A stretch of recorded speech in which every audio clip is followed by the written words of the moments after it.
ونستعينه ونصلي على رسوله الكريم أما بعد باب الطيب عند الإحرام وما يلبس إذا أراد أن يحرم ويترجل ويدهن.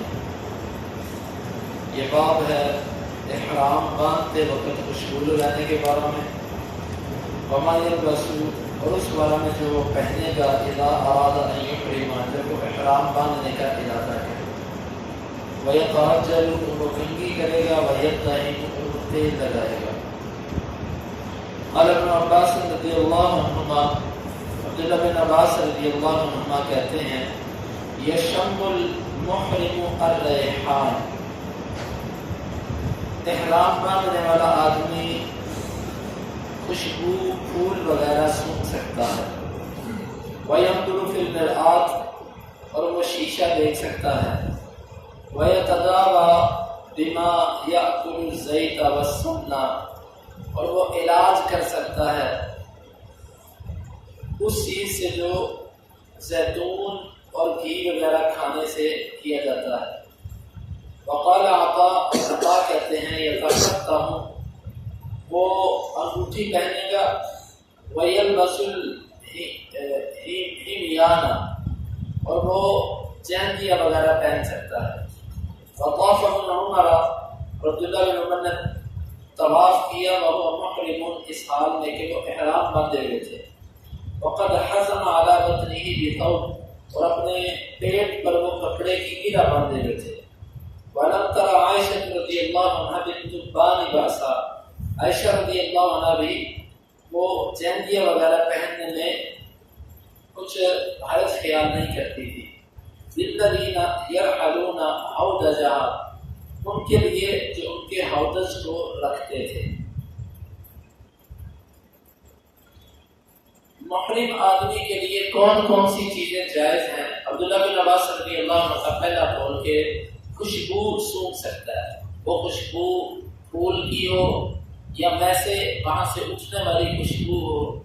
محرم آدمی احرام باندھنے کے بعد خود خوشبو نہ اپنے احرام کو لگا سکتا ہے نہ اپنے جسم کو لگا سکتا ہے. البتہ اگر خوشبو سونگھنے کو میسر ہو جائے تو وہ سونگھ سکتا ہے، اور اگر پہلے بھی احرام باندھتے وقت کی لگی ہوئی خوشبو کے آثار اس کے جسم پر ظاہر ہوں تو یہ بھی جائز ہے. جس طرح کہ کل بھی میں نے اشارہ کیا تھا، وہ جو خلوق کی ممانت آتی ہے، خلوق اس خوشبو کو کہتے ہیں جس میں زعفران ملا ہوتا ہے. اس میں زعفران کا رنگ بھی ہوتا ہے اور خوشبو بھی ہوتی ہے. ان دونوں کو ملا کے جو لگائی جاتی ہے اس کو خلوق کہتے ہیں. تو حدیث کے اندر جو مسئلہ معلوم ہو وہ یہ ہے کہ احرام باندھتے وقت اگر حاجی یا عمرہ کرنے والا خوشبو لگا لے اپنے جسم کو تو ٹھیک ہے. اس کے بعد نہ وہ اپنے احرام کو خوشبو لگا سکتا ہے نہ اپنے سر کو لگا سکتا ہے. البتہ اگر سونگھنے کو خوشبو مل جائے، مثلا کوئی پھول سونگھ لیا یا وہاں پر جس طرح کے حرم کے اندر وہ عود کی خوشبو کی دھونی وغیرہ دیتے ہیں، وہ خوشبو اگر اس کو سونگھنے کو میسر ہو جائے تو اس سونگھنے سے احرام پر کوئی اثر نہیں پڑتا. یہ مراد ہے عبداللہ بن عباس رضی اللہ عنہ کی. وَيَنْظُرُ فِي الْمِرْآةِ اور وہ شیشہ بھی دیکھ سکتا ہے. شیشہ دیکھنے میں محرم آدمی کے لیے کوئی حرج نہیں. اس میں اشارہ اس بات کی طرف ہے کہ شیشہ دیکھ کر عام طور پر انسان اپنی زینت بناتا ہے، چہرہ درست کرتا ہے، بال وغیرہ درست کرتا ہے، تو یہ کر سکتا ہے. بعض لوگ احرام کا یہ معنی سمجھتے ہیں کہ بالکل انسان کسی طرح کی جو ہے نا وہ زینت اختیار نہ کرے. تو امام بخاری رحمہ اللہ یہ بتا رہے ہیں کہ محرم آدمی کے لیے یہ چیزیں جائز ہیں.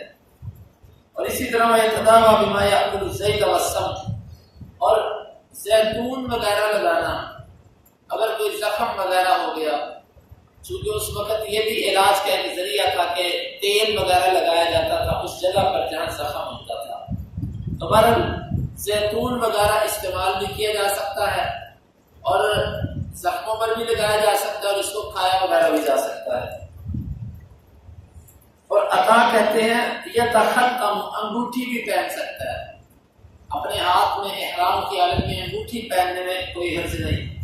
وَيَلْبَسُ الْحِمْيَانَ، اور وہ ہمیان پہن سکتا ہے. یہ عبداللہ بن عمر رضی اللہ عنہ نے جب طواف کیا وہ احرام کی حالت میں تھے تو انہوں نے اپنے پیٹ پر کپڑا باندھا.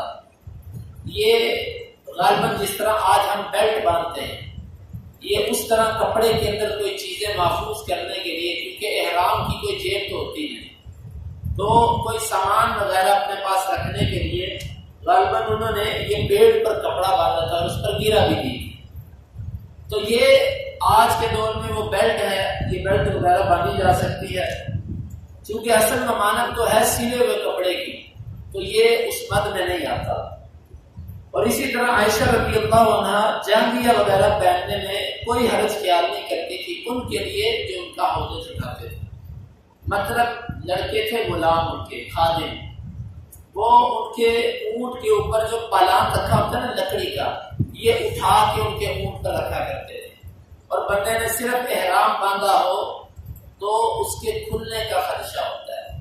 تو عائشہ رضی اللہ عنہا کہا کرتی تھی کہ تم نیچے سے چینگیا پہن لیا کرو، لنگوٹی کس لیا کرو، تاکہ اگر یہ احرام یہ ہودج اٹھا کر، یعنی کہ یہ جو اونٹ کے اوپر رکھا جاتا ہے، یہ اس کی سیٹ وغیرہ اٹھا کر رکھتے وقت اگر تمہارا احرام کھل بھی جائے تو تمہارا سطر ننگا نہ ہو، تم نے نیچے سے لنگوٹ وغیرہ باندھا ہو.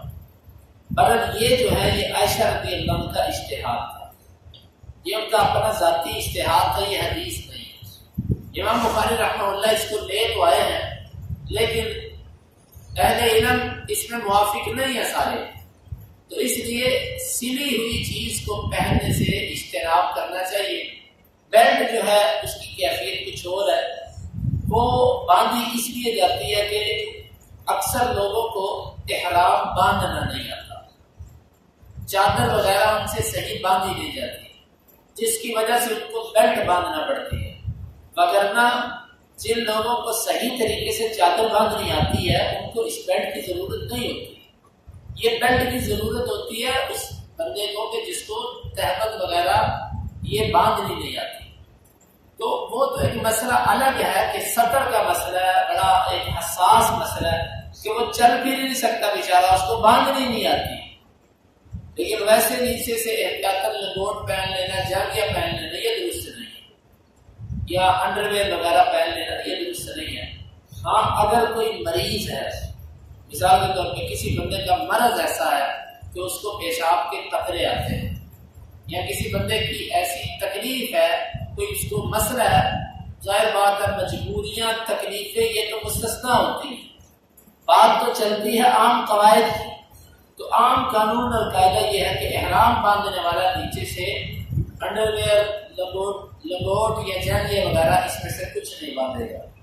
تو یہ بہرحال امام بخاری رحمہ اللہ نے یہ چیزیں ذکر کی کہ احرام والا آدمی خوشبو سونگھ بھی سکتا ہے، شیشہ دیکھ سکتا ہے، تیل وغیرہ لگا سکتا ہے، انگوٹھی پہن سکتا ہے، یہ سب چیزیں وہ کر سکتا ہے، اس میں کوئی حرج نہیں ہے. لیکن اس میں جو حدیث ذکر کی وہ اس طرح ہے. امام بخاری کہتے ہیں کہ ہمیں بیان کیا محمد بن یوسف نے، وہ کہتے ہیں ہمیں بیان کیا سفیان نے منصور سے، وہ سعید بن جبیر سے، وہ کہتے ہیں کان ابن عمر رضی اللہ عنہ یدہن بالزیت، عبداللہ بن عمر زیتون کا تیل اپنے بالوں میں لگایا کرتے تھے. فذکرت ابراہیم، میں نے اس بات کا ذکر ابراہیم سے کیا. فقال ما تصنع بقوله، آپ ان کی بات کا کیا کرو.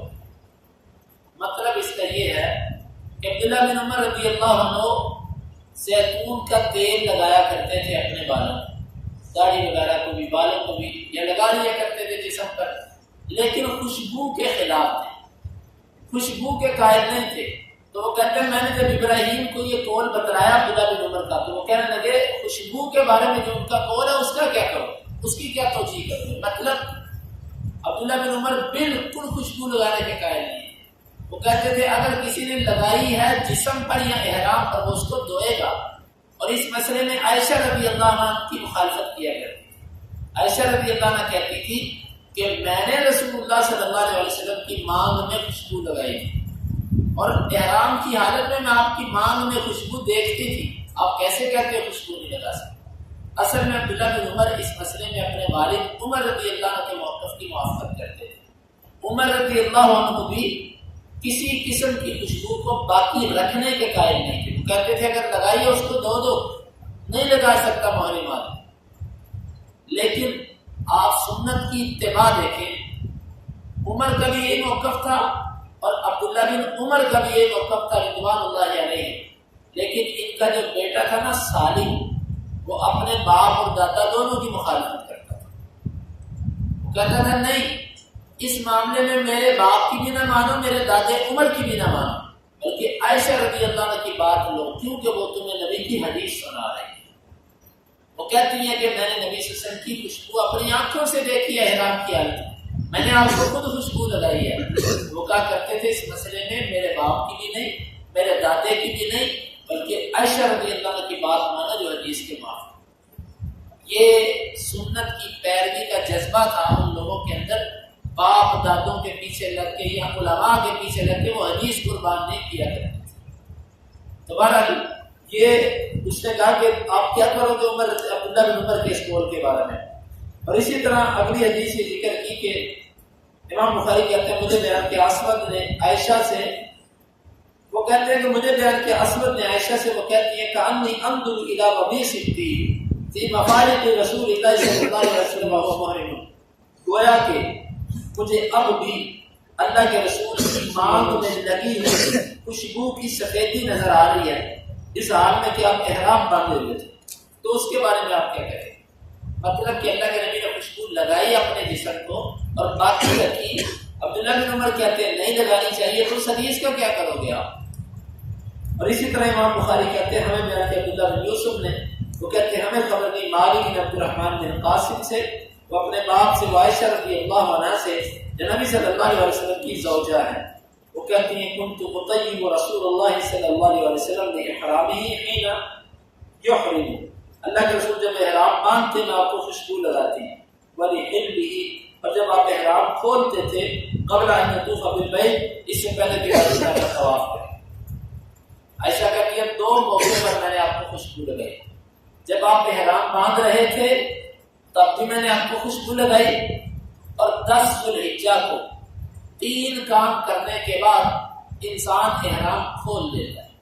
نمبر 1 جمروں کو کنکریاں مارنے کے بعد، نمبر 2 اپنا سر منڈوانے کے بعد، نمبر 3 قربانی کرنے کے بعد. چونکہ 10 ذوالحجہ کو 4 کام کیے جاتے ہیں، چوتھا کام کیا جاتا ہے بیت اللہ کا طواف.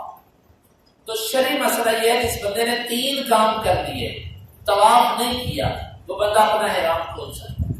احرام کھول کے سادہ کپڑے پہن لے گھر والے، لیکن اپنی بیوی کے پاس نہیں جا سکتا جب تک طواف نہیں کر لیتا. تو عائشہ رضی اللہ عنہ کہتی ہے 2 موقعوں پر میں نے اللہ کے رسول صلی اللہ علیہ وسلم کو خوشبو لگائی. ایک جب آپ احرام باندھ رہے تھے تو میں نے آپ کو خوشبو لگائی، پھر آپ نے پورے احرام کی حالت میں خوشبو لگی رہنے.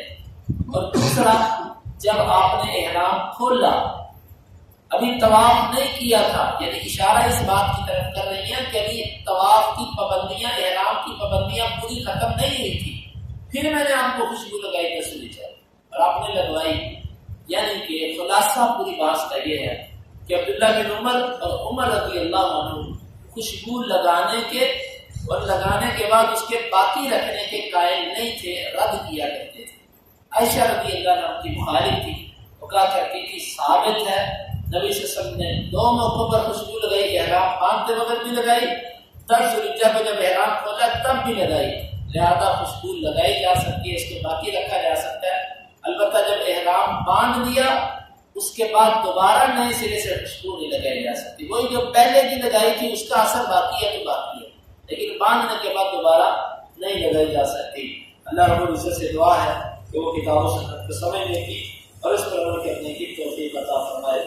اللهم انفعنا بما علمتنا وعلمنا ما ينفعنا وزدنا علما.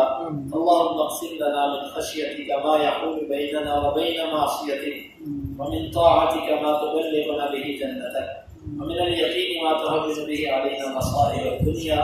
متعنا اللهم بأسماعنا وأبصارنا وقوتنا أبدا ما أحييتنا، واجعله البارك منا واجعل ثارنا على من ظلمنا ولا تجعل مصيبتنا في ديننا ولا تجعل الدنيا أكبر همنا ولا مبلغ علمنا ولا تسلط علينا من لا يرحمنا. آخر دعوانا